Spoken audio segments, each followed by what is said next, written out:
A very good afternoon and Jai Hind to my dear students. Students, we have already learned that what are factors, okay, in the last class, in the previous module, and today we are going to understand that what are the different methods through which we can find out the factor of a particular or given number. So basically there are two methods. We can go for multiplication and then we can use division as well, okay, but in your exercise we have to follow the division method. So I will definitely explain you and tell you about the multiplication method, but something which we have to adhere to is the division method. So let's find the factor of 24 by using the division method. So before that I'll tell you about the multiplication method. So 24, okay, we know that how we can express 24 if I have to use a multiplication fact. So I can write that 1 multiplied by 24, okay, is 24. If we go for another number which is 2, so 2 multiplied by which number can be 24? So we know that it is 12. Further we can write it as 3 multiplied by 18, okay, is 24, and then 4 multiplied by 6 is 24. After this, why I have written stop over here? Because you know that 24 is not divisible by 5 equally, okay. 24 is divisible by 6, so 6 we have already taken, okay, over here. So if you are writing 6 multiplied by 4, okay, which is equivalent to 24, so we are repeating the same multiplication fact, okay. And after this, by 7 it is not divisible, by 8 it is divisible, we have already taken. By 9 24 is not divisible, okay. By 10 11 also it is not divisible.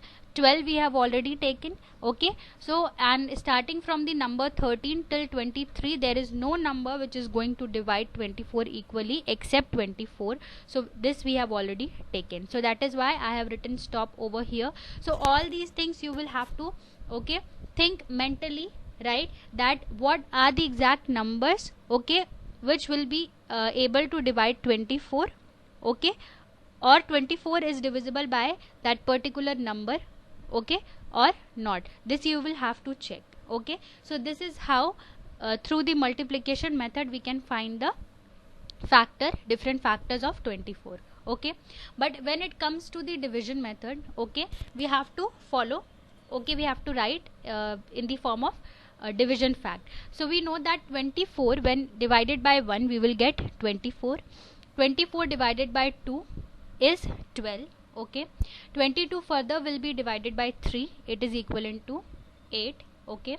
And 24 divided by 4, okay, it is equivalent to 6. 24 is divided by 5, it is not possible because 5 won't be able to divide 24 equally, because we already know that 5 fives are, okay, it is 25, it is not 24, right. So this is not possible.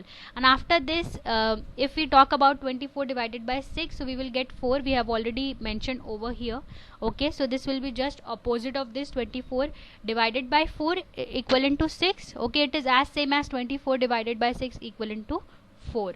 And after this, 24 is not divisible by 7.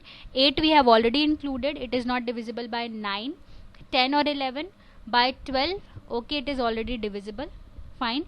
From the number 13 till 23, no other number will be able to divide 24 equally except 24, which we have already included, right. So we have found out that the factors of 24 are 1 2 3 4 6 8 12 and 24.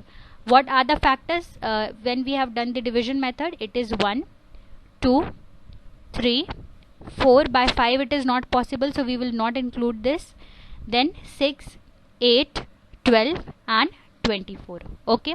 So here some points are there which you have to note, that if I ask you that you have to tell me what is the smallest factor of 24, so it is 1. And if I ask you that what is the greatest factor of 24, so it will be 24 only, okay. And then the factors 1 2 3 4 6 8 and 12, they all are the factors of 24, but they are smaller than or less than 24, okay. And 24 is also a factor of 24 which is equivalent to 24. So from this statement we have understood that the factors of 24 will be either smaller than or equivalent to 24, okay.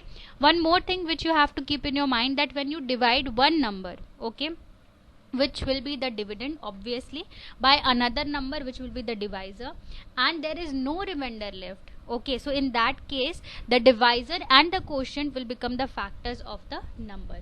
For example, in here if I take any example like 24 divided by 2, so 24 is a dividend, we have taken a divisor which is 2, and we have got the quotient 12, and there is no remainder left because 24 is completely exactly divisible by 2. So here 2, which is the divisor, and 12, which is the quotient, they both will become the factors of 24. So now dear students, we are going to learn about the rules of divisibility.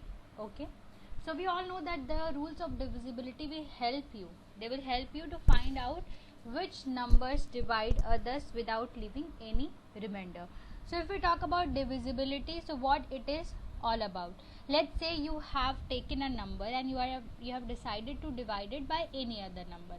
So if there is no remainder left after the process of division, that means that particular number, given number, is completely divisible by the other number. Okay, so the rules of divisibility will help you find out, okay, which numbers divide others without leaving any remainder. So let's quickly have a look that how we can find out the divisibility for the different numbers. So if I start with 2, okay, so a number is divisible by 2 if the last digit, okay, of the given number or the ones place, okay, the digit of the ones place is 0, 2, 4, 6 and 8. Okay, a number is divisible by 5 if the last digit, okay, of the given number or the ones place digit is 0 and 5, and a number is divisible by 10, okay, if the last digit, okay, or the ones place of the given number, the digit at the ones place is 0. So let's take some example. So if I have to check whether 30 is divisible by 2, so yes, because 0 is there at the last digit or at ones place. Is 30 divisible by 5? So yes, 30 is divisible by 5 as well, because 0 will be there at the last digit. Is 30 divisible by 10? So yes, 30 is divisible by 10 because 0 is there at the last digit. Okay, so likewise you have to check. Now we will see that a number is divisible by 3 and 9.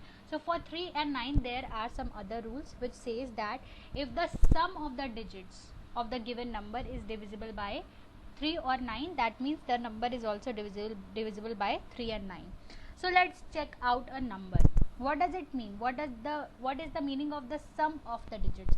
That means if I have taken one example which is 45, so here in 45 we have two digits 4 and 5, and if we find the sum of 45, okay, which is 4 plus 5, the digits of 45, which will be equivalent to 9. So if 9 is divisible by 3, okay, if the sum of the digits which we have got 9, 4 plus 5 is 9, if that is divisible by 3, so it means that number will be divisible by 3. Okay, and same goes with 9, if the sum of the digits of the given number is divisible by 9, right? So that means that number will also divisible by 9. So let us check, that is 45 divisible by 2, 5, 10, 3 or 9.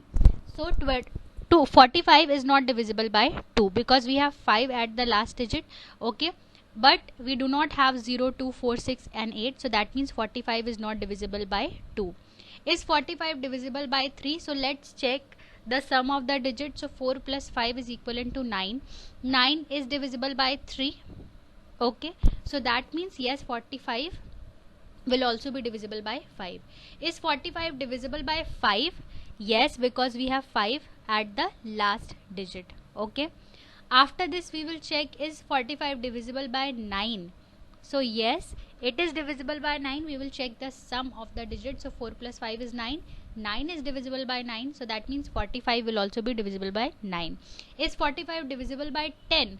No, it is not divisible by 10 because we need 0, okay, as the last digit, but we have 5 over here. So I hope everyone that you have understood that what is divisibility and what are the different rules of divisibility for the number 2, 5, 10, 3 and 9. Okay, so keep on learning, dear students. We will be meeting very soon in the next module of factors, where we will discuss about the factor trees. Thank you and Jai Hind.